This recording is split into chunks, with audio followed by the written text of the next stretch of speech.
నేరుగా దేవుని వాక్యంలోకి వెళ్దాం. మన అంశ భాగము రాజులు రాసిన 2వ గ్రంథము 14-15 వచనాలను ఒకసారి మనం చదువుదాం. తమ్ముడు మైక్లో చదువుతాడు. దేవునికి మహిమ కలుగును గాక. మీరు కూడా చదవడానికి ప్రయత్నం చేయండి. చదవడం మంచి అలవాటు. దేవుని వాక్యాన్ని పోయి దైవజనులు చెప్పినట్లు యోర్దాను నదిలో 7 మారులు మునగగా అతని దేహము పసిపిల్ల దేహం వలనై అతడు శుద్ధుడాయను. హల్లెలూయా, హల్లెలూయా, హల్లెలూయా. అతడు మారడానికి రీజన్ ఏంటి చెప్పండి? తన మనసును మార్చుకోవడానికి పక్కనున్న దాసుడు ఆలోచింపజేసేటట్టు మాట్లాడాడు. అయ్యా, ఇంత ఉంది మీకు, కాదనను, కానీ నీ వచ్చిన పర్పస్ మర్చిపోయావు. ఎందుకొరకు సిరియాను వదిలిపెట్టి ఇజ్రాయేలు దేశం వచ్చావు? సరే, రాజు మాటకు లోబడి ఇజ్రాయేల్ రాజు దగ్గరికి వెళ్ళావు. ఆడ కొంచెం కన్ఫ్యూజన్ అయిపోయింది, క్లారిటీ లేదు. రాజు బోల్తబడి అత్త మీద కోపం దూత మీద చూపించినట్టు ఇజ్రాయేలు రాజు సిరియా రాజు యొక్క ఆలోచనలు గట్టిగా పట్టుకున్నాడు. ఆ పత్రికలో ఉన్న ఆలోచనలు వాటిని బట్టి కుట్ర చేస్తున్నాడని మాట్లాడాడు. బట్టలు చింపుకున్నాడు. నేను దేవున్నా అని ఏవేవో పలికాడు. అసలు ఆ స్థాయిలో ఉన్న వ్యక్తి అలాంటి మాటలు పలకొచ్చా? ఒక ఉన్నతమైన స్థాయిలో ఒక లీడర్, ఒక నాయకుడు. హల్లెలూయా. ఫ్యామిలీలో కూడా భార్య భర్త నాయకురాలే. పిల్లలకి ప్రతి ఫ్యామిలీ వాళ్ళ స్థాయి వేరే, తల్లిదండ్రులు వాళ్ళ స్థాయి వేరే, స్థానం వేరే. వారు మాట్లాడే ప్రతిదీ కూడా వాళ్ళ గౌరవాన్ని పెంచాల. చేసే ప్రతి పని కూడా ఆ ప్రేమను రెట్టింపు చేయాల. ఇవేవి జరగలేదు. ఇతన్ని తలపెట్టుకుని కూర్చున్నాడు. ఆ టైంలో చల్లటి వార్త వచ్చింది. ఇజ్రాయెల్లో ప్రవక్త ఉన్నాడు. ఏదో పత్రిక చదివి నువ్వు దానికి ప్రతిస్పందన, రియాక్షను అదా? నీ దేవుణ్ణి మర్చిపోయావా? నీ దైవాన్ని మర్చిపోయావా? నువ్వు ఆరాధించే దేవుణ్ణి నువ్వు పక్కకు పెట్టావా? నీకు సింహాసనం ఇచ్చింది దేవుడే కదా, నీకు ఆరోగ్యం ఇచ్చింది దేవుడే కదా, ఈ చక్రవర్తిగా అధికారం ఇచ్చింది దేవుడే కదా, ఇజ్రాయెల్ రాజ్యంలో అంతమంది ఉన్నా నిన్నే రాజుగా చేసి నడిపించేది దేవుడే కదా, దేవుడు ఎన్నిక చేసుకున్న రాజు కదా.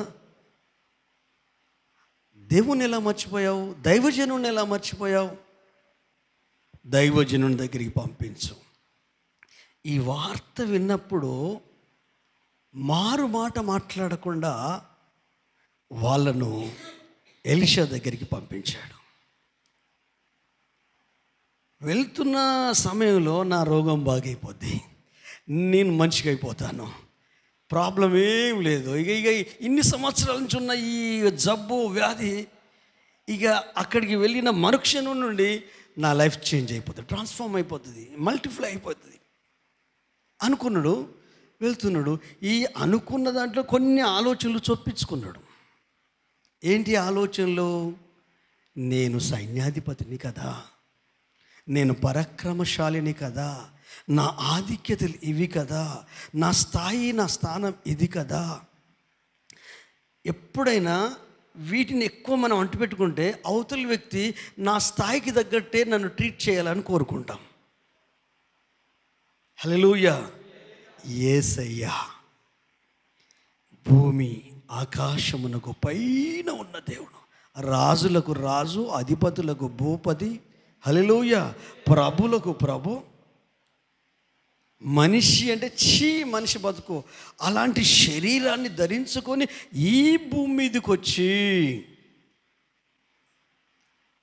రిక్త హస్తాలతో తన్ను తాను తగ్గించుకొని ఒక సామాన్యుడిగా, ఒక సామాన్య వ్యక్తిగా వడ్లవాని కుటుంబంలో పెరిగి 30 సంవత్సరాలు అనేక అనుభవాలు నేర్చుకొని ప్రభు పిలిచిన తర్వాత బ్యాప్తిని తీసుకొని పరిచయలోకి వచ్చిన తర్వాత ఆ 3.5 సంవత్సరాల అనుభవాలలో కూడా ఎప్పుడు ప్రజలందరూ నా స్థాయిని బట్టి నన్ను గుర్తించాలని ఏ రోజు కోరుకోలేదు.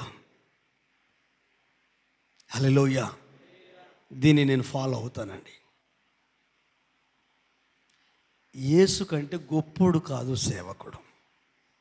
హల్లెలూయా. యేసు తర్వాతనే. ఎందుకు యేసు తర్వాత?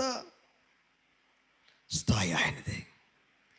అయితే రేపు పొద్దున మనకి ఇబ్బంది అవుతుందంటే మనం ఏదేదో అనుకొని పోతాం, అక్కడికి అనుకున్నట్టు వాళ్ళు మనల్ని గౌరవించరు.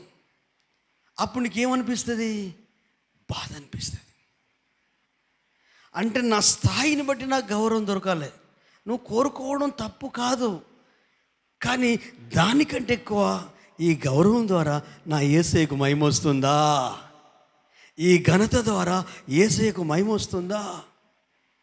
అప్పుడప్పుడు కొంతమందికి నా మీద ఎక్కువ ప్రేమ ఉండి అడుగుతారు. ఇప్పుడు సిక్ అయినప్పుడు అడుగుతున్నారంటే అది వేరు సంగతి. అంతకుముందు అడిగేది ఇప్పుడు ఏమని, మీరేం తింటారు? సూర్యాపేటలో ఒక డగ్లస్ పెంతెకోస్తు పాస్టర్ పిలిచాడు. ఆయన పాతకాలం మనిషి, కేఆర్ డేవిడ్ దాంట్లో ఆయాంలో సేవలో ఉన్న వ్యక్తి సూర్యాపేటలో. ఆయన టీవీలో వాక్యం విని పిలిచాడు. ఆడికి వెళ్ళి దేవుని వాక్యం చెప్పాలి. ఒక ఆదివారం ఆరాధన అక్కడే కేటాయించాను. అప్పుడు ఫోన్ చేసి వాళ్ళు అడిగింది ఏంటంటే, మీరు ఏం భోజనం చేయగలుగుతారు, ఏమేమి తింటారంటే, మీరు ఏది పెట్టినా తింటాను. ఏసీ రూమ్ బుక్ చేయాలా, వేరే హోటల్ బుక్ చేయాలంటే మీరు ఎక్కడ ఉండమంటే అక్కడ ఉంటాం. హల్లెలూయా. అంటే అప్పుడు పిలిచే వ్యక్తికి ఏ ఇబ్బంది లేదు. వాళ్ళు దేవుని ఆలోచన మా సంఘానికి అందించాలనేది వాళ్ళ ఆలోచన. అదే సమయంలో వీళ్ళు దైవజనులు కదా, వీళ్ళని గౌరవించాలి, ప్రేమించాలి. కానికెంత ఇవ్వమంటారు అని ఇట్లా అడుగుతూ ఉంటే నేనన్నా, మీకు ఎంత ఇవ్వాలనిపిస్తే అంత ఇవ్వండి. ఇల్లందుపట్నంలో 3 రోజులు 2015లో మీటింగ్లు జరిగినాయి. 3 రోజులు నేనే ప్రసంగం. అంతకుముందు స్టెఫెన్ పలాయ్ గారు చెప్పారు, తర్వాత పరలోకం నేస్తం చెప్పారు, ఆ తర్వాత పాలయ్య గారు, పెద్ద పెద్ద స్పీకర్లను పిలిచారు. తర్వాత వీళ్ళందరి తర్వాత నన్ను పిలిచారు. ముందు పిలిస్తేనేమో తెలియక పిలిచింది అనుకోవచ్చు. ప్రతి సంవత్సరం పిలుస్తూ ఉంటారు. వాళ్ళ దగ్గర ఉన్న ఒక మంచి గుణం ఏంటంటే 3 రోజులు ఒకలే వాక్యం చెప్పాలా. హల్లెలూయా. ఆ 3 రోజులు దేవుని వాక్యం అందించడానికి వెళ్ళినప్పుడు వాళ్ళు ఏం చేశారంటే అవే సూచనలు అడిగారు. మరి 3 రోజులకు ఎంత ఇవ్వాలి కానుక? మీకు దేవుడు ఎంత ప్రేరేపిస్తే అంత ఇవ్వండి. మీరేం పెట్టినా తింటాం, ఎక్కడ ఉండమన్నా ఉంటాం. ఇప్పుడు ఆ వ్యక్తులకు ఏమనిపిస్తుంది? దేవుని మీద భక్తి భయం పెరుగుద్దా? అరే పనికిరాని పాస్టర్, వీనికి ఏం విలువలు లేవా అనుకుంటాడా? అందాదా? హల్లెలూయా. అందుకే ఈ నయమంలో కొన్ని ఆలోచనలు ఉన్నాయి. నేను వెళ్ళగానే ఆయన బయటికి రావాలా, వచ్చి అరే నువ్వు పలాని సైన్యాధిపతి కదా, నీ వల్లనే కదా యెహోవా దేవుడు యుద్ధంలో జయమిచ్చింది, మా మీద జయమిచ్చింది, నువ్వు పరాక్రమవంతుడు అని మాకు తెలుసు, నువ్వు గొప్పవాడవని మాకు తెలుసు అని మాట్లాడుతాడేమోనని. ఇంకే ఆ రోగం ఉన్న దగ్గర, ఏది నీ రోగం ఎక్కడ చెప్పు? కుష్ఠరోగం ఛాతిలో ఉందా, ఇక్కడ వచ్చేసిందా? ఒకసారి నీ కవచం ఉంది, యుద్ధ కవచం ఉంది, అది తీసేయి. నీ కిరీటం కూడా తీసేయి. ఒకసారి విప్పు, నీ ఛాతి చూపించు, చూపి. యెహోవా నామాన్ని బట్టి ఇక్కడ చెయ్యి ఇట్లా ఆడించి ప్రార్థన చేస్తాడు అని ఎన్నెన్నో ఆలోచనలతోనే వస్తూ ఉన్నాడు. తీరా ఆడుకొచ్చేసరికి ముఖం తెల్లబడ్డది. ఎందుకు తెల్లబడ్డది? అసలు ఆయన రాకుండా కిందున్న ఆయన్ని పంపించి కనీస మర్యాద కూడా అక్కడ లేదు. ఏంటి, రండి కూర్చోండి, నీళ్ళు తాగండి, ఇవేది లేదు. ఇజ్రాయేలు రాజు తన వస్త్రములు చింపుకున్న సంగతి దైవజనుడు ఎలీషాకు వినబడినప్పుడు అతడు నీ వస్త్రములు నీవెందుకు చిప్పుకొంటివి? ఇజ్రాయేల్లో ప్రవక్త ఉన్నాడని అతనికి తెలియబోనట్లు అతన్ని నా యొద్దకు రానిమ్ము అని రాజునకు వర్తమానం చేశాను. నయమాను గుర్రములతోనూ రథములతోనూ వచ్చి ఎలీషా ఇంటి ద్వారం ముందర నిలిచి ఉండగా, ఎలీషా ఇంటి ద్వారం ముందర నిలువగా, ఎలీషా, నీవు యోర్దాను నదికి పోయి 7 మారులో స్నానము చేయము, నీ ఒళ్ళు మరలా బాగై నీవు శుద్ధుడు అగుదు అని అతనితో చెప్పుటకు ఒక దూతను పంపాను. సరిపోద్ది. హల్లెలూయా. అక్కడ ఏమన్నా కనీస మర్యాద ఉందా నయమాన్ కాడ? ఆయన పొజిషన్ అన్నా, ఆయన స్థాయినన్నా, వచ్చింది జీవము గల దేవుని యొద్దకు. హల్లెలూయా. మనుషుల యొద్దకు కాదు. ఇప్పుడు ఇక్కడికి వచ్చింది, నువ్వు ఆయన సన్నిధికి వచ్చావు, సృష్టికర్త సన్నిధికి వచ్చావు, ప్రియమైన తండ్రి యొద్దకు వచ్చావు. ఆయన ద్వారం యొద్ద నిలువగా ఒక దూతను పిలిచి యోర్దాను నదిలో మునుగు అని చెప్పేసరికి ఇక నశాలానికి అంటింది కోపం. అంటే ముక్కు లోపలలో ఈ కొంచెం ఇది సరాన పడితే మొత్తం ముక్కులోకి వెళ్ళి మెతుకులు బయటకు వస్తే చూడు, అంత అయిపోయింది మనోనికి. అయితే దేవుడు టెస్ట్ చేస్తాడు. హల్లెలూయా. అమర్యాదగా ప్రవర్తించాలని కాదు దేవుని సేవకుని ఉద్దేశం, అగౌరవపరచాలని కాదు. ఇంత మేలు పొందుకునే ఈ వ్యక్తి లోపల తగ్గింపేమన్నా ఉందా? లోబడే మనస్తత్వం ఏమన్నా ఉందా? విధేయత ఏమైనా ఉందా? చెప్పితే వినగలుగుతాడా? నేను ఇంత స్థాయిలో ఉన్నాను, అవతల వ్యక్తి చెప్తే నేను ఎందుకు వింటాను? నేను ఇంటికి తండ్రిని, నేనెందుకు వింటాను? ఇంటికి నేను తల్లిని, నేనెందుకు వింటాను? కుటుంబాన్ని సాకేది నేనే కదా, పనిచేసి కష్టపడి చేసేది నేను. నా భార్య మాట నేను ఎందుకు వింటా? నా భర్త మాట నేను ఎందుకు వింటా? నా పిల్లల మాట నేను ఎందుకు వినాలి? నా ఫ్రెండ్స్ మాట నేను ఎందుకు వినాలి? విను, మంచిదైతే విను, నీ జీవితాన్ని కట్టేదైతే విను, నీ బ్రతుకును ఆశీర్వదించేదైతే విను. నీ కిరీటాన్ని పక్కకు పెట్టు, నీ స్థాయిని, నీ స్థానాన్ని పక్కకు పెట్టు. పిచ్చిరాజుకు కాళ్ళకు మట్టి అంటుందని అందరూ తివాచులు, 2 తివాచులు పరుచుకుంటూ వెళ్ళేది అన్న పర్యటన చేయాలంటే గ్రామాలలో. అందరూ పరిశానిపోతున్నారు. దీని కొరకు ఒక పెద్ద సేవకుల బృందం, ఎవరో మీలాంటి తెలివికల వ్యక్తి ఆ పక్కన మంత్రి చెప్పాడట చెవులో, అయ్యా చిన్న అడ్వైస్, వీటికి ఖర్చు, ఈ సేవకులకు ఖర్చు, అంత ఖర్చు, సింపుల్ ఒక మాట చెప్తా, ఏం లేదు, రాజుకు చెప్పులు కుట్టిస్తే అయిపోతుంది, మట్టి అంటకుండా. ఆ రాజుకు చెప్తే రాజు అరే చాలా సంతోషపడి మనని ఆలోచించడానికి సన్మానం చేసిండట. ఎవరు చెప్పాడో నేను రాజును, వాడు చెప్తే నేను ఎట్లుంటా అనలేదు. విని చూడండి. హల్లెలూయా. ఎప్పటికీ మీదే నడిపించుకుంటారు కదా. ఒక 21 days మీ భార్య ఏం చెప్పినా, మీ భర్త ఏం చెప్పినా, మీ పిల్లలు ఏం చేసినా జస్ట్ విని చూస్తూ ఉండండి. ఎన్ని చేర్పులు మార్పు మీ కుటుంబంలో వస్తాయో అసలు మిమ్మల్ని మీరే నమ్మలేరు. ఏది పడితే అది వినమని కాదు, మంచి విషయాలు, అభివృద్ధిపరిచే విషయాలు, ఆరోగ్యకరమైన విషయాలు, జీవితాన్ని బాగు చేసే విషయాలు, వ్యక్తిత్వాన్ని వికసింపే విషయాలు, పరిశుద్ధాత్మ దేవుడు బలంగా మన ఆత్మలో కార్యం చేసే విషయాలు చిన్నపిల్లలు చెప్పినా వినాలండి. కొంతమందికి వినకపోవడమే వాడుక. హల్లెలూయా. ఈ రోజు నుండి ఒక హోంవర్క్ ఇవ్వాలనుకుంటున్నామో చూద్దాం. అది ప్రేమతోనైతేనే సాధ్యమవుతుంది. ఏంటి హోంవర్క్ అంటే, మీరందరూ ప్రారంభ ప్రార్థనలో ఉండాలి. నా హంబుల్ రిక్వెస్ట్. హల్లెలూయా. నేల మట్టుకు శిరస్సు వంచి రక్షణ అనుభవంలో, బాప్తిస అనుభవంలో, పరిశుద్ధ బలలో పాలు పొందే ప్రతి వ్యక్తి 8 గంటల ప్రారంభ ప్రార్థనలో ఉండాలి. హల్లెలూయా.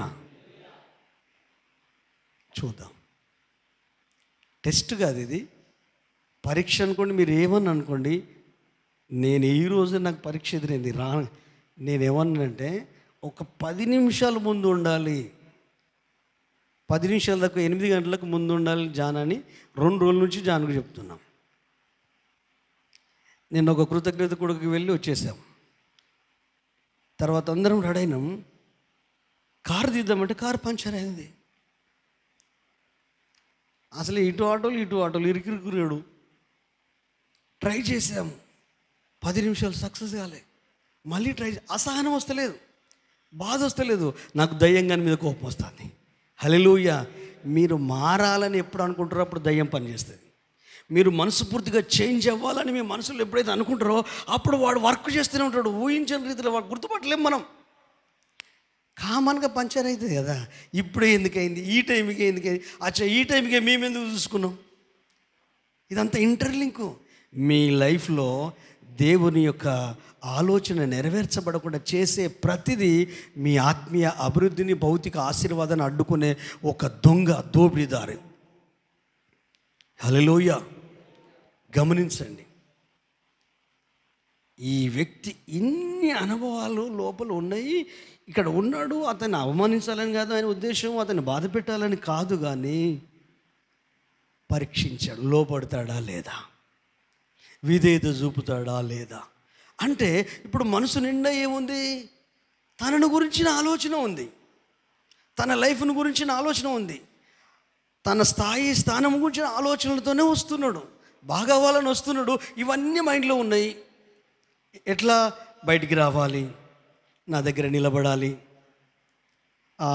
రోగం ఉన్న స్థలంలో చేయి ఆడించాలి, యెహోవా నామమున ప్రార్థించి నువ్వు బాగైపో అని చెప్పాలి అని అనుకునేను. అది చదువుదాం, అవచనం చదువు, కంటిన్యూ చేయి. అందుకు నయమాను కోపము తెచ్చుకొని తిరిగిపోయి ఇట్లా నేను అతడు నా యొద్దకు వచ్చి నిలిచి తన దేవుడైన యెహోవా నామమును బట్టి తన చెయ్యి రోగంగా ఉన్న స్థలముల మీద ఆడించి కుష్టు రోగమును మాన్పునని నేను అనుకుంటేని.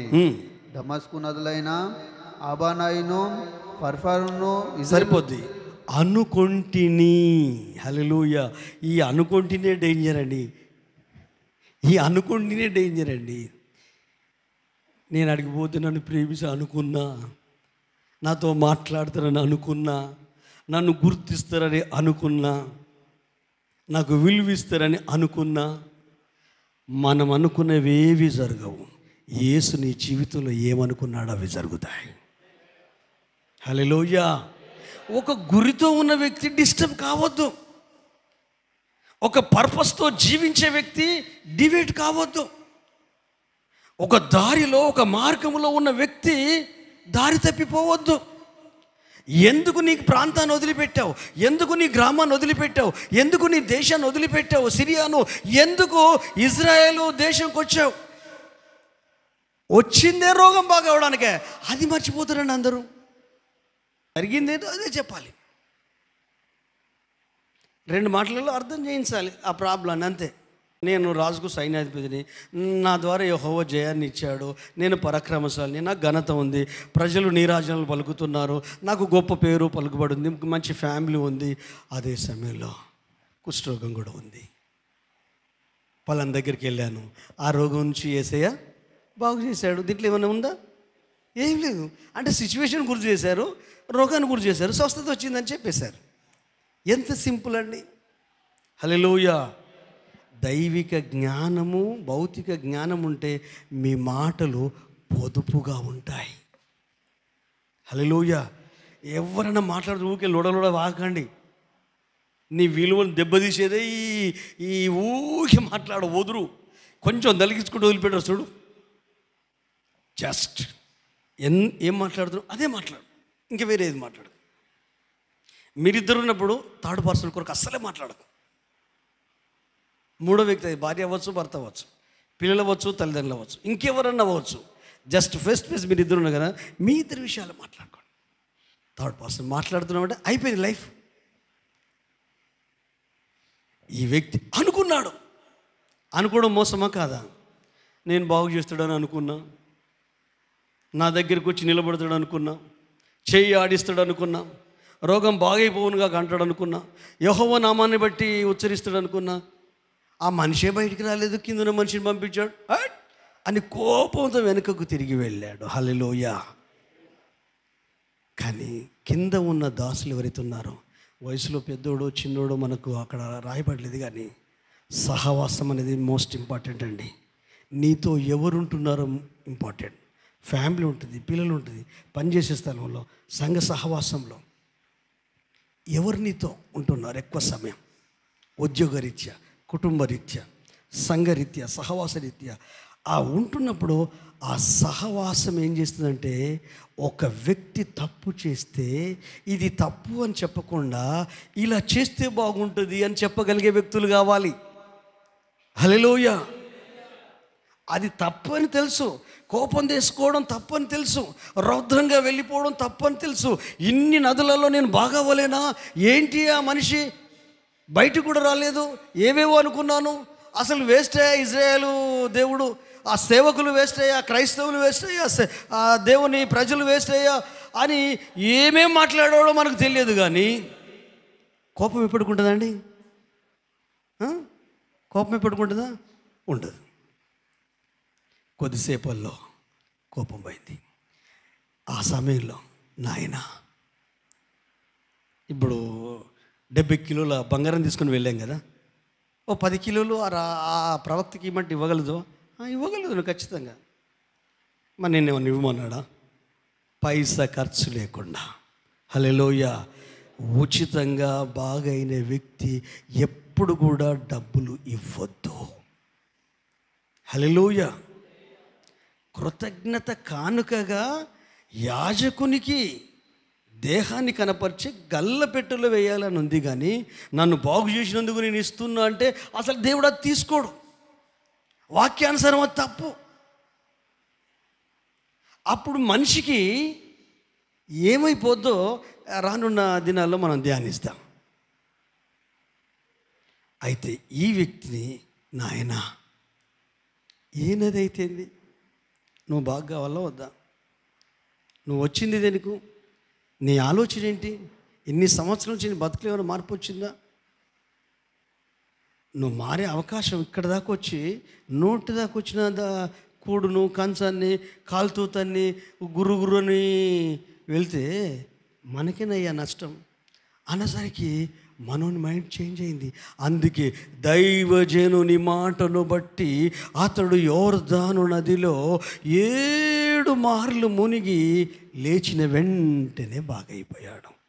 హల్లెలూయా. ఇప్పుడు చెప్పండి, యేసయ్య మార్చాడా? పక్కనున్న వ్యక్తి మారగలిగే అవకాశాన్ని ఇచ్చాడా? చూద్దాం. యేసయ్య అల్టిమేట్ ఆయన చేస్తాడు, మనం కన్విప్పు కలిగజేయాలి కదా ముందు. ఈనటోడేనా ఈ నహమాను? అయితే మనోడు మాట్లాడడం వలన మైండ్ మారింది. కొంతమందిని చెడగొట్టడం కొరకు మనసును మారుస్తాను. హల్లెలూయా. కానీ మంచి కొరకు వాళ్ళని ఆలోచింపజేసే వాళ్ళు కావాలి. హల్లెలూయా. మీరు గట్టిగా పట్టుకొని ఉంటున్నారా ఈ మందిరాన్ని, ఈ ఫేతో మినిస్ట్రీస్ని, సంఘాన్ని, నన్ను? అయితే మీరు గట్టిగా పట్టుకోకుండా కొంతమంది ఇక్కడ దేవుడే అక్కడ దేవుడే, ఇక్కడ బాగా ప్రార్థనలు జరుగుతున్నాయి, అక్కడ మీకు ఏమైనా అవకాశం ఉంటుందా? మీకు ఏమైనా గుర్తింపు ఉంటుందా? అక్కడ మీ పేరు ఎత్తుతారా? ఇక్కడ అన్ని పేర్లే. అంటే మనుషులం కదా, పొగడ్తను ఎక్కువ ప్రేమిస్తాం. డబ్బు పెట్టేదా? నిన్ను లాస్ చేసేది పొగడతా. నీ డబ్బు లాస్ అవుతుంది, నీ ఇల్లు లాస్ అవుతుంది, నీ ఒళ్ళు లాస్ అవుతుంది. చాలాసార్లు స్త్రీలు పొగడ్తలకు పడిపోతారట. అందంగా ఉన్నవాంటే చాలు మెలికలు తిరిగిపోతారట. మీరు మంచోళ్ళే, పర్వాలేదు. యవ్వనస్తులు ఇంకా ముఖ్యంగా ఈ ప్లాన్లు అంతా చెప్పేటోళ్ళు అంత ఏంటంటే వాళ్ళకి వాళ్ళ బ్రెయిన్ తెలుసు వాళ్ళకు, ఎట్లా అట్లా మాట్లాడతారు, ఆటోమేటిక్గా కనెక్ట్ అయిపోతారు.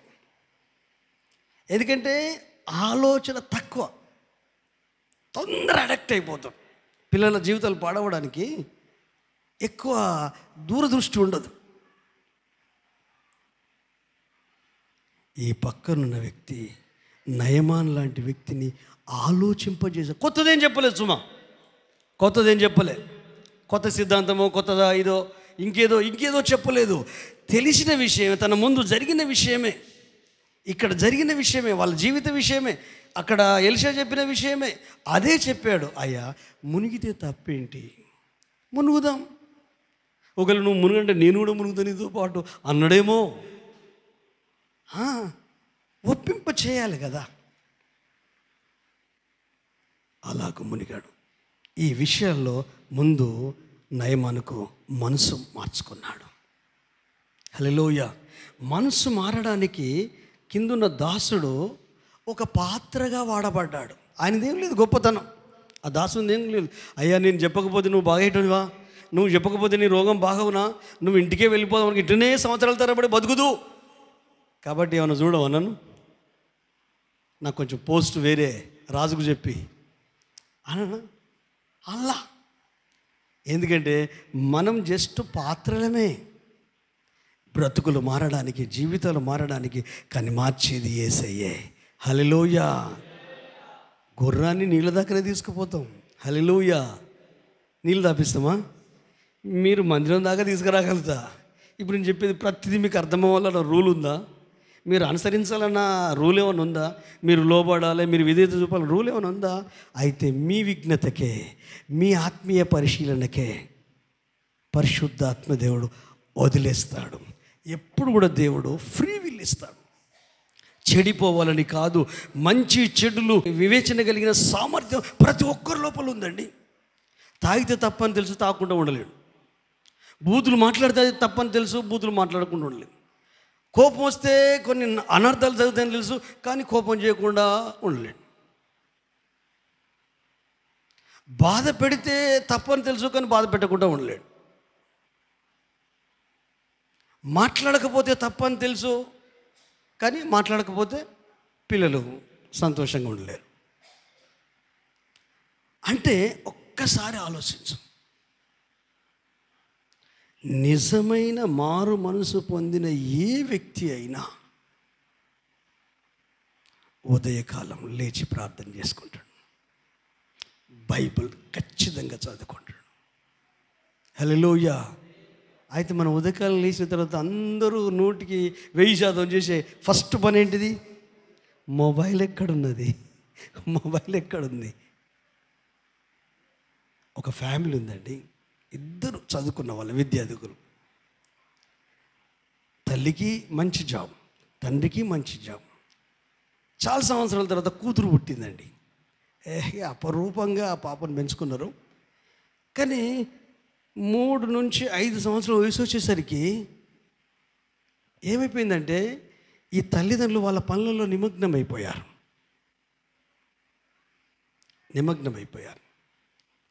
తర్వాత ఈ పిల్లకు మానసిక క్షోభ ఉంది. 7వ తరగతిలోకి వచ్చేసింది.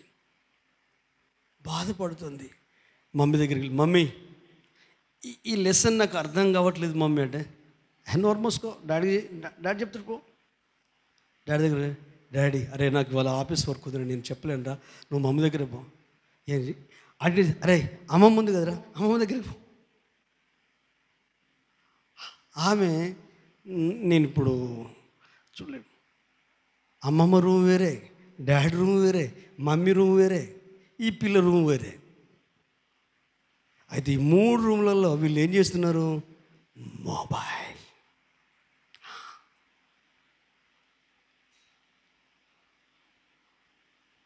మీకు తెలుసో తెలియదో, మీ మానవత్వాన్ని, మీ జ్ఞానాన్ని, మీ బుద్ధిని, మీ వివేకాన్ని చంపేసింది ఇదే. తెలివైన వాళ్ళు ఫోను ఎప్పుడు వాడాలో వాళ్ళు వాడతారు. పొద్దుపోక ఊకే ఫోన్ పట్టుకుని కూర్చుంటారు చూడు, అది వెరీ డేంజర్.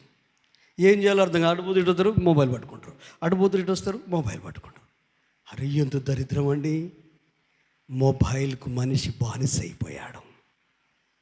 నువ్వు మనిషివే కాదు, యంత్రం. అందుకే నీకు ప్రేమలు లేవు. రోబో. ఒకరోజు ఒక పేపర్లో వ్యాసాన్ని చదువుతుంది ఈ అమ్మమ్మ. చదువుతూ ఉంటాంటే తీసి ఏడుస్తూనే ఉన్నది. ఏడుని కదా, బోర్మని ఏడుస్తూ ఉంది. ఏముందంటే అందులో వ్యాసం ఉంది. తల్లి అంటే నాకు మస్తు ఇష్టం, తండ్రి అంటే నాకు చాలా ఇష్టం. మా డాడీ నాతో మాట్లాడాడు, మా మమ్మీ నాతో నా చిన్న మెదడులో వేలాది ప్రశ్నలు ఉన్నాయి. అమ్మమ్మ అనుభవస్తురాలు ఆమె దగ్గరికి వెళ్తే ఆమె వీళ్ళందరూ మొబైల్ ఫోన్లో ఉంటారు, కానీ ఈ మొబైల్ను బ్యాన్ చేస్తే బాగుండు. అప్పుడు మనుషులతో మనుషులు మాట్లాడతారు, ఫ్యామిలీతో ఫ్యామిలీ మాట్లాడుతారు, మానవత్వ విలువలు తెలుస్తాయి, బంధాలు అనుబంధాలు తెలుస్తాయి. ఇవి లేనప్పుడు జీవించారు. ఇది నా చిన్న రిక్వెస్టు.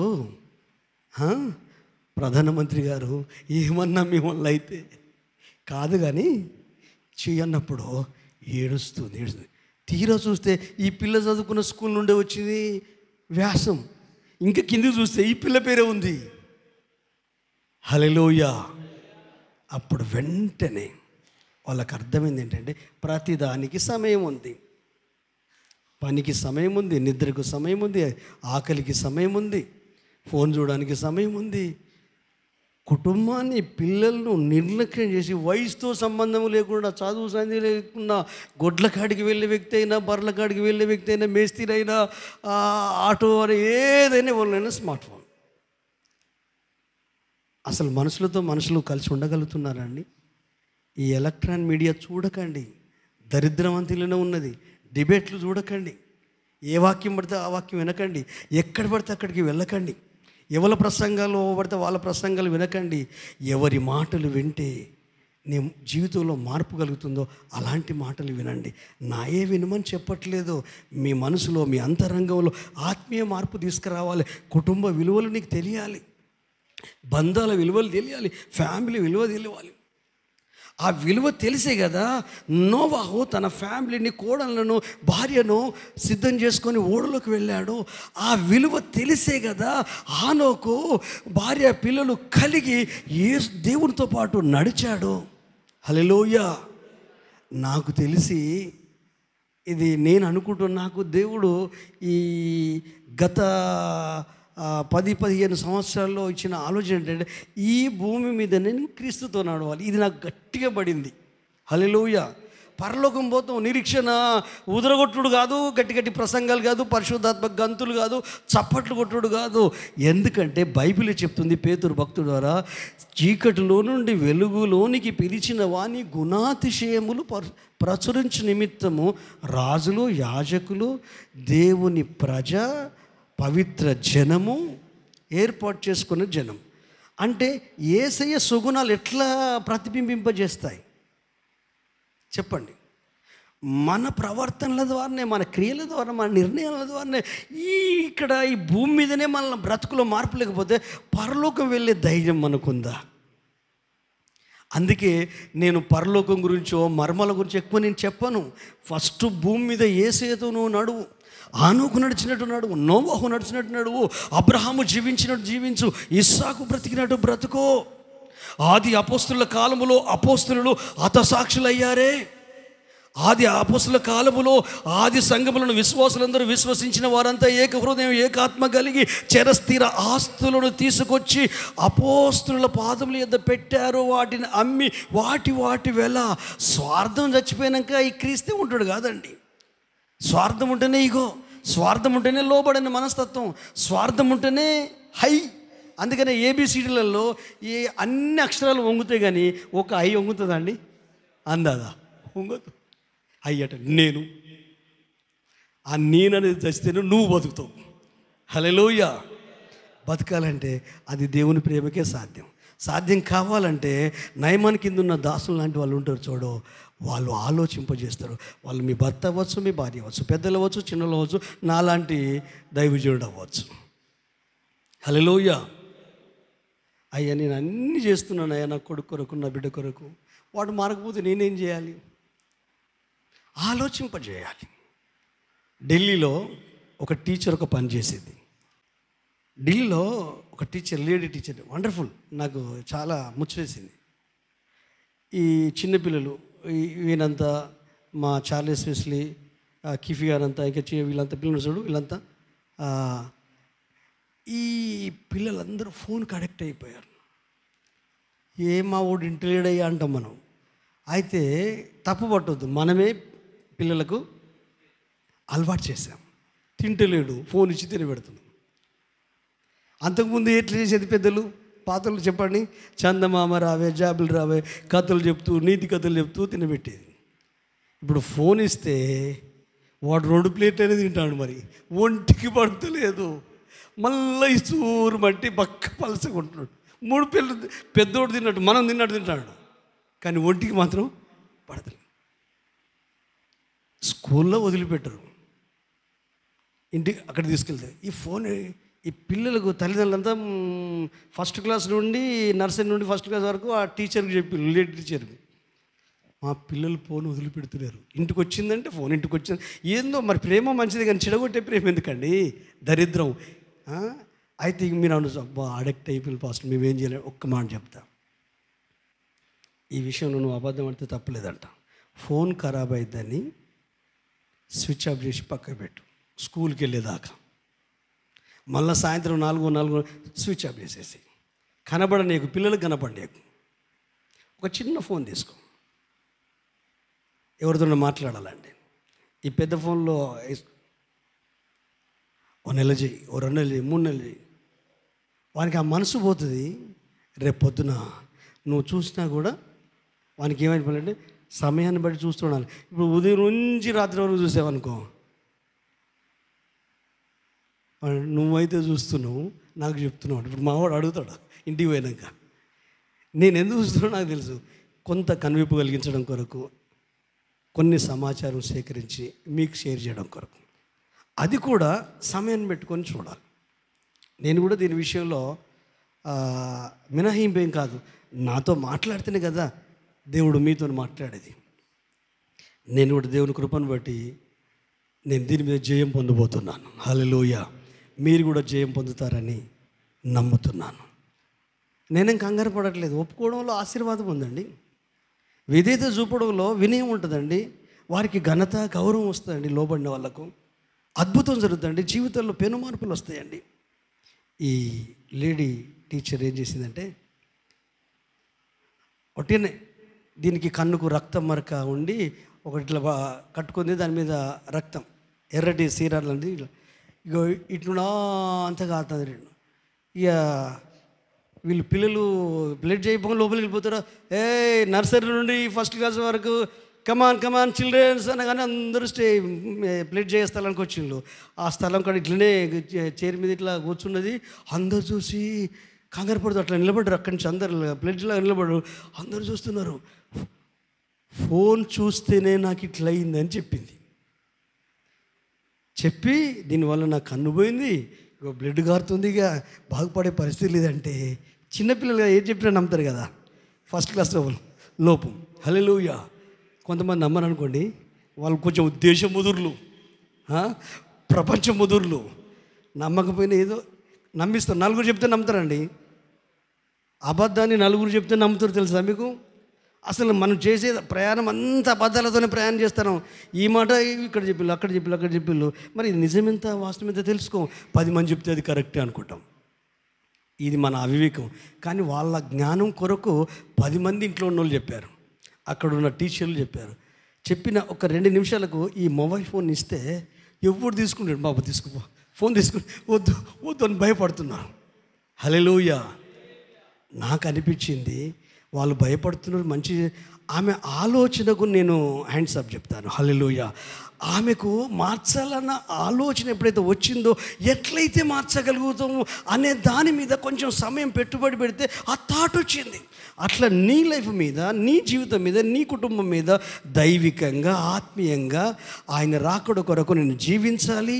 అదే సమయంలో భౌతికంగా ఉన్న నేను నా ఫ్యామిలీ కొరకు దీవెనకరంగా ఉండాలి. అంత మాత్రమే కాదు, నేను పనిచేసే చోట ఆశీర్వాదకరంగా ఉండాలి. ఆయనతో నేను జీవించాలి. మరి నేను ఎలా జీవించగలుగుతాను? ఎలా ఆరాధించాలి? ఎలా ప్రార్థించాలి? ఎలా లోబడాలి? ఎలా విధేయత చూపాలి? ఎలా ఆయనకు సమర్పించుకోవాలి అని నువ్వు ఆలోచిస్తే, పరిశుద్ధాత్మ దేవుడు టీచర్ కదా, ప్రతి ఒక్కరిలో పడ్డాడు, నీకు టీచ్ చేస్తాడు. హల్లెలూయా.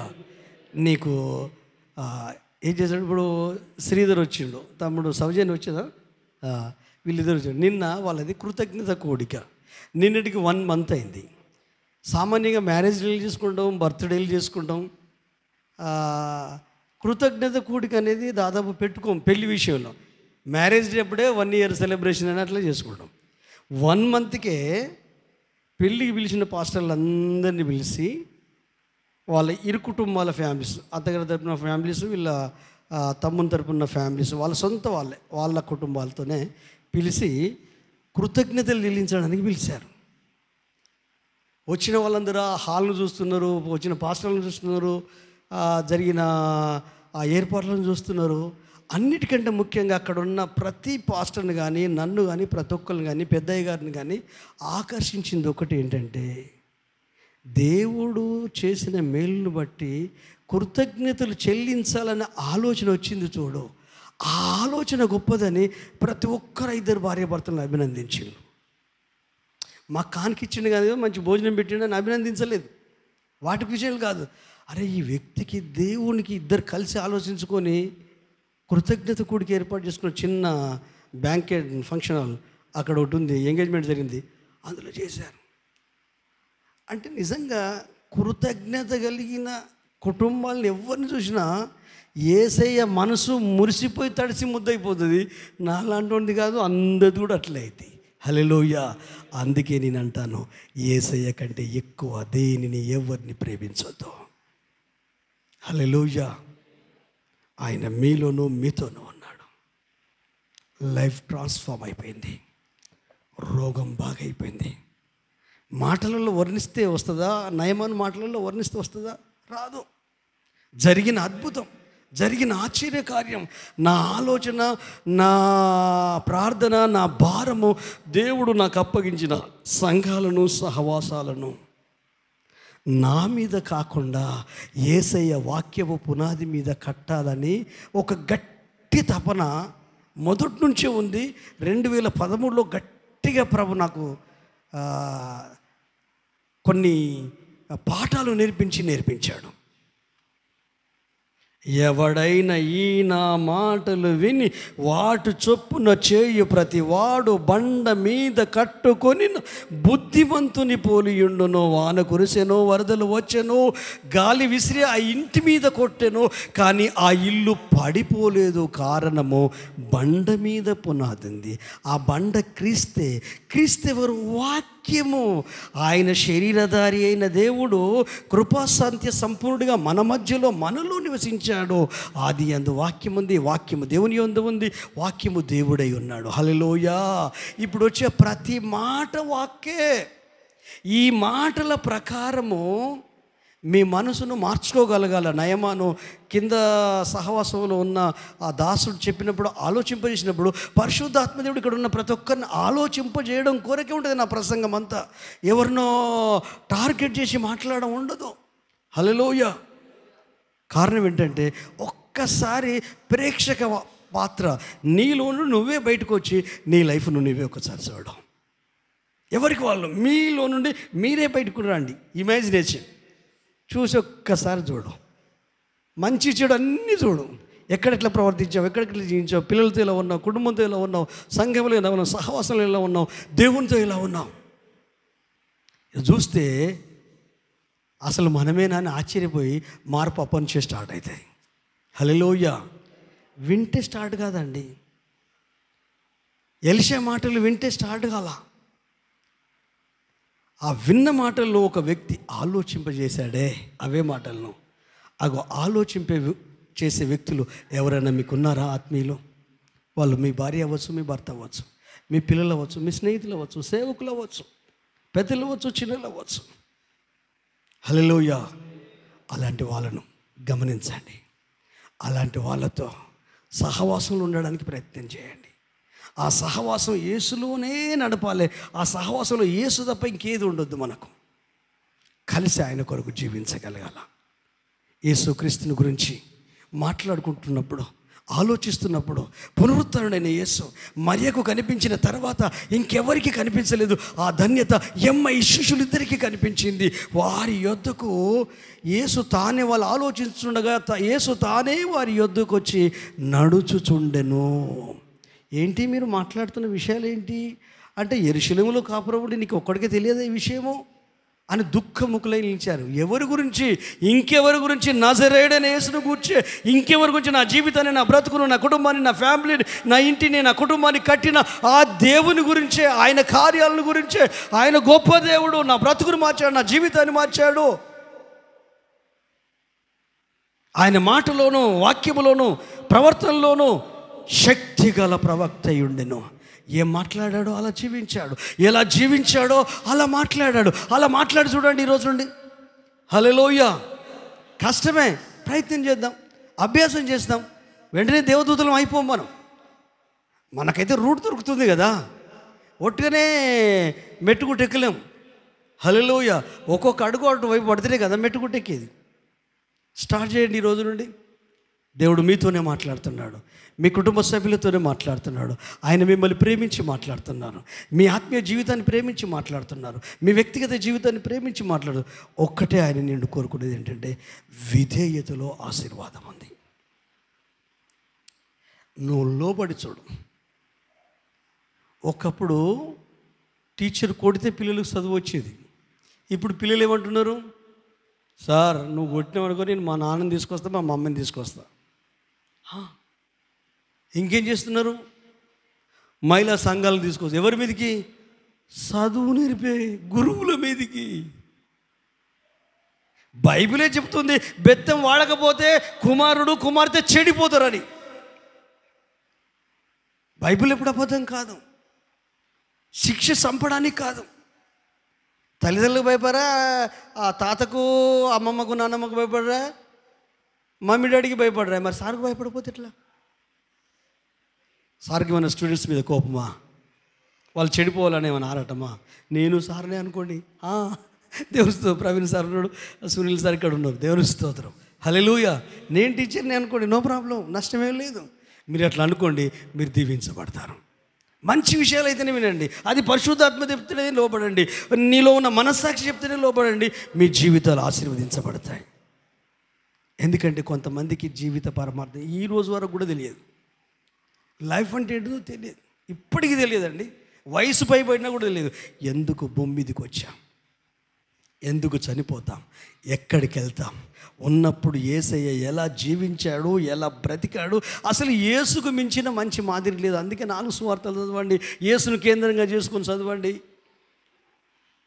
24 గంటలు చదవండి, సమయం దొరికిన ప్రతిసారి చదువుతూ ఉండండి. ఆడ సంఘటనలు చూడండి, సందర్భాలు చూడండి, సిచ్యువేషన్ చూడండి, ఆడ ఎలాంటి రకాల మనుషులను చూడండి, వాళ్ళ సిచ్యువేషన్ చూడండి. అసలు మీకు తెలియకుండా మీకు ఆత్మజ్ఞానం పెరుగుద్ది, భౌతిక జ్ఞానం పెరుగుద్ది. చదువుతో సంబంధం లేకుండా ప్రపంచాన్ని ఎడ్డి కొట్టగలుగుతారు. హల్లెలూయా. మీరు నిలబడగలిగితే ఎవ్వరు నిలబడలేరు. ఎవడైనా ఒప్పుకోవాల్సిందే. ట్రూత్ అదే కదా. సత్యం ఎప్పుడు మారింది? మనమే సత్యానికి లోబడాలి. హల్లెలూయా. సత్యం ఎప్పుడు వీక్ కాదు. సత్యం సత్యమే, నుప్పు నుప్పే. అది కాల్చకుండా పోవడమే దానికి తెలుసు. దాన్ని ఆర్పడం మన తరం కాదు. అలాగే మన లైఫ్ను మార్చే యేసు యొక్క ఆయన ఉన్నాడు. ఈరోజు ఆయన నీతో మాట్లాడేది ఏంటంటే, ఈ నయమాన్లో వినయం వచ్చేసిందండి, విధేయత వచ్చేసిందండి, లోబడే మనసు వచ్చేసిందండి.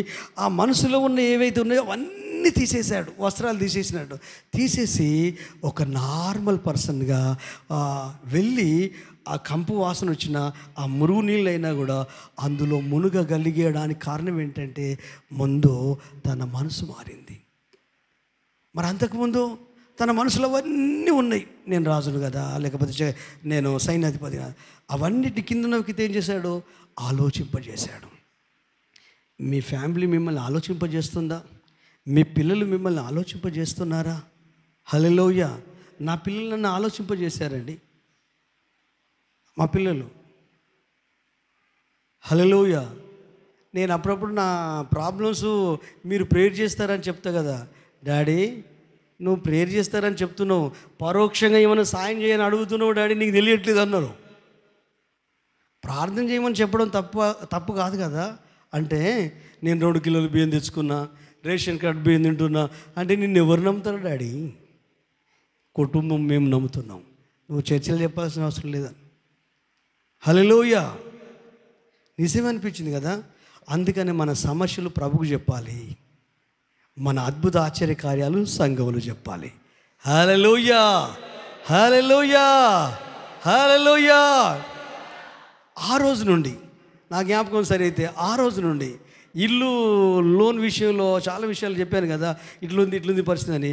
దాదాపు ఒక సంవత్సరంన్నర అవుతుంది. ఇక అప్పటి నుంచి ఎక్కడేం చెప్పట్లేదు. దాదాపు ఏమన్నా మర్చిపోయి చెప్తే చెప్పొచ్చు, కానీ ఉద్దేశపూర్వకంగా చెప్పింది అయితే కాదు. అంటే వాళ్ళ మాట నేను తీసుకున్నాను. మీరు నా కడుపున పుట్టి నాకు చెప్తారా? మీరు నా కడుపున పుట్టారు. ఆ ఆలోచన నా వయసు కంటే గొప్పది, నా జ్ఞానం కంటే గొప్పది. హల్లెలూయా. ఉన్నారా అలాంటి తల్లిదండ్రులు? ఉన్నారా అలాంటి ఫ్యామిలీస్? మీ పిల్లలు వజ్రాలండి, వజ్రాలు. హల్లెలూయా. అది కిరీటంలోనే ఉంటే మంచిది, పారిపోనీయద్దు, కిరీటంలో పెట్టాలి వాటిని. హల్లెలూయా. ఘనత, గౌరవము. ఎందుకంటే చక్రవర్తి సింహాసనం మీద కూర్చుంటే సింహాసనం మీద కూర్చున్న చక్రవర్తి తల మీద కిరీటం ఉంటుంది. హల్లెలూయా. రేపొద్దున ప్రభువు అయిన యేసు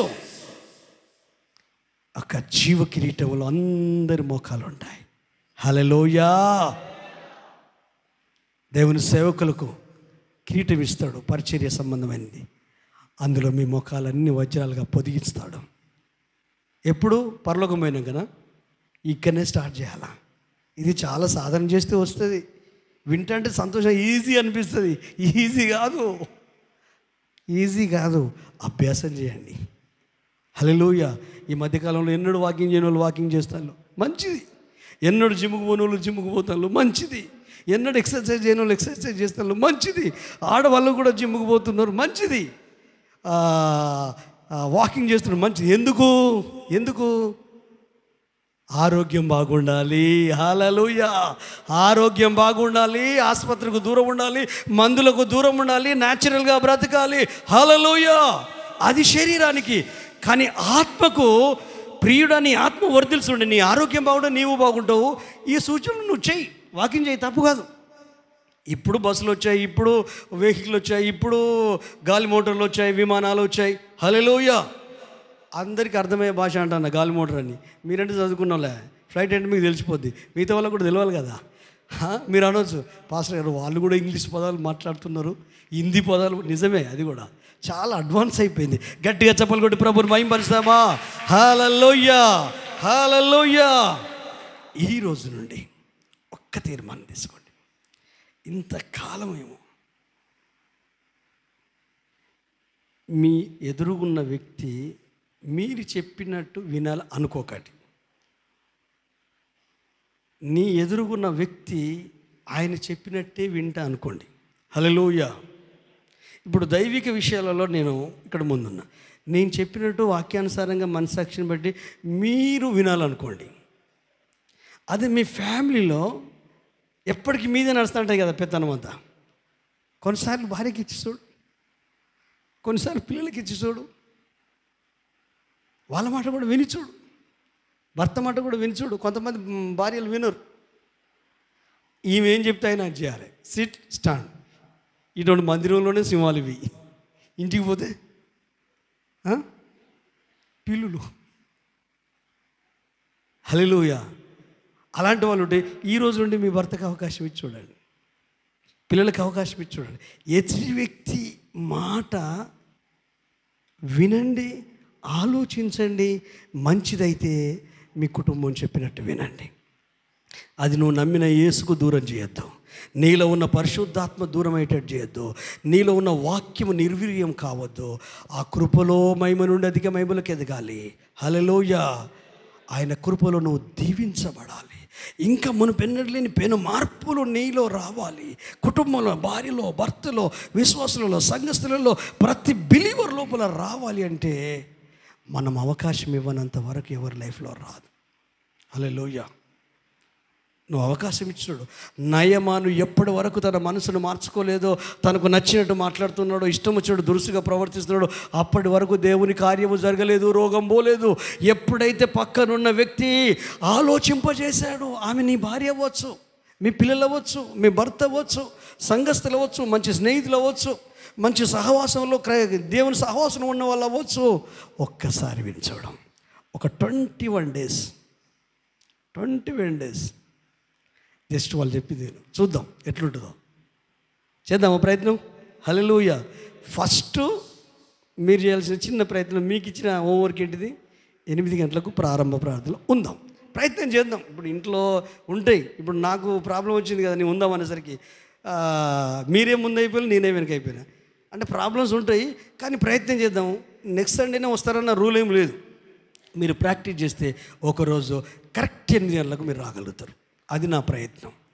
హల్లెలూయా. ఒక బోధకుడిగా, ఒక టీచర్గా, ఒక వెల్విషర్గా, ఒక శ్రేయోభిలాషిగా, ఒక ఆత్మీయుడిగా, ఒక అన్నగా, తమ్ముడిగా, ఒక కొడుకుగా, హల్లెలూయా, ఒక బిడ్డగా రండి ప్రార్థన చేసుకుందాం. నీకు తెలుసు మంగళూరు దగ్గర తప్ప ఇంకెక్కడ నువ్వు తల వంచలేవు. నాకు తెలుసు నీ మేకపోతు గాంభీర్యం తెలుసు, నీ అంతరంగంలో ఉన్న ఆధిక్యతలు యేసేకు తెలుసు, నీ మనసు, నీ మనస్తత్వం యేసేకు తెలుసు. కానీ ఆయన ఏమనుకుంటున్నాడంటే తన పోలికలోకి నేను మార్చాలనుకుంటున్నాడు, తన సారూప్యంలోకి నేను మార్చాలనుకుంటున్నాడు. ఆయన పరమ కుమ్మరి కదా, ఆ సారె మీదికి మట్టి ముద్దలాగా నీవు సమర్పించుకుంటావా? ఒక అర్హమైన పాత్ర చేయాలనుకుంటున్నాడు. ఈ భూమి మీదనే గౌరవప్రదమైన పాత్ర చేయాలనుకుంటున్నాడు. నీ కుటుంబంలోనే ఒక విలువైన పాత్రగా నిన్ను తీర్చిదిద్దాలనుకుంటున్నారు. కుటుంబంలోని స్థాయి, నీ స్థానం ఏదైనా, మిమ్మల్ని అందరినీ, మీ కుటుంబాన్ని ఆయన విలువైన స్థాయికి, స్థానానికి తీసుకురావాలనుకుంటున్నారు. ఆయన చేతిలో ఇమడగలిగే పాత్రగా, వాడబడగలిగే పాత్రగా, ఆయన కొరకు జీవించగలిగే వ్యక్తులుగా మీ ఫ్యామిలీని, సంఘాన్ని, సహవాసాలను ప్రతి ఒక్కరిని ఆయన అలాగో ప్రణాళిక కలిగి ఉన్నాడు, పర్పస్ కలిగి ఉన్నాడు. ప్రత్యేకమైన ఉద్దేశంతోనే నయమాను వెళ్ళాడు రోగం నుంచి బయటపడాలని. నీకున్న ప్రత్యేకమైన పర్పస్ ఏంటంటే రేపొద్దున యుగాలు నిత్య జీవములో ఉండి నీవు ఈ ప్రపంచాన్ని ఏలాలి, 1000 ఏళ్ళు మహిమలో ఉండాలి, ఎటర్నల్ లైఫ్లో ఉండాలి. అంటే మరి నువ్వేం చేయాలి? ఈ భూమి మీదనే ఆయన సారెపైకి ఎక్కాలి, ఆయన చేతిలో ఇమిడిపోవాలి, ఆయన హృదయంలో ఇమిడిపోవాలి, ఆయన మనసులో, ఆయన ఆలోచనలో ఇమిడిపోవాలి. కాబట్టి నీ అంతటా నీవు సమర్పించుకోవాలి, విధేయతలోకి రావాలి. మెడలు బట్టి వంచాల్సిన అవసరం లేదు, చెవు బట్టి పిండాల్సిన అవసరం లేదు, ముక్కు బట్టి పిండాల్సిన అవసరం లేదు. ప్రేమలో విధేయత ఉంటుంది, ప్రేమలో జ్ఞానం ఉంటుంది, ప్రేమలో తగ్గింపు ఉంటుంది, ప్రేమలో ఆలోచన శక్తి ఉంటుంది, ప్రేమలో ఆత్మీయత ఉంటుంది. అది దైవికమైన ప్రేమ, అది క్రీస్తు యేసు కల్వరి ప్రేమ. ఆ యేసు లైఫ్ స్టైల్ అంతా ఒక్కసారి స్టడీ చేయి. ఈరోజు నిన్ను ప్రేమించి మాట్లాడుతున్నాడు సహోదరుడా, సహోదరుడిని ప్రేమించి మాట్లాడుతున్నాడు. ఇదిగో నేను కుమ్మరి, నీవు మట్టి, సారపైకి వస్తావా? నేను నిన్ను సరి అయిన పాత్రగా నేను చేసి నా చేతిలో బలమైన పాత్రగా నిన్ను వాడుకుంటాను, నీ కుటుంబాన్ని వాడుకుంటాను, ఉద్యోగం చేసే స్థలంలో కూడా వాడుకుంటాను, వ్యాపారం చేసే స్థలంలో కూడా వాడుకుంటాను. అవకాశం ఉంటే, నా ప్లాన్లో ఉంటే నిన్ను పూర్తికాల సేవకు కూడా నేను పిలుచుకుంటాను. ఆయన రాజ్యంలో, ఆ పరిచర్యలో అనేక ఆత్మలు రక్షించబడడం కొరకు కుటుంబాలుగా నువ్వు పని చేసుకుంటూ, ఉద్యోగం చేస్తూ దేవుని చేతిలో వాడబడాలి. నీకున్న గిఫ్ట్, నీకున్న తలాంతు, నీకున్న వరము అది వాడబడుతూ ఉండాలి. అడుగుతావా ప్రభును? హల్లెలూయా. సమర్పించుకుంటావా? విధేయతలోకి వస్తావా? తగ్గింపులోకి వచ్చేస్తావా? వినయంలోకి వచ్చేస్తావా? మనసును మార్చుకుంటావా? ఆలోచన మార్చుకుంటావా? ఒక్కసారి ఆలోచించు సహోదరి, సహోదరుడా. నయమాన్ లైఫ్లో గొప్ప విప్లవం, ఆధ్యాత్మిక విప్లవం, పెను మార్పు అంతరంగంలో వచ్చింది. ఆ మార్పు దశనే మార్చేసింది.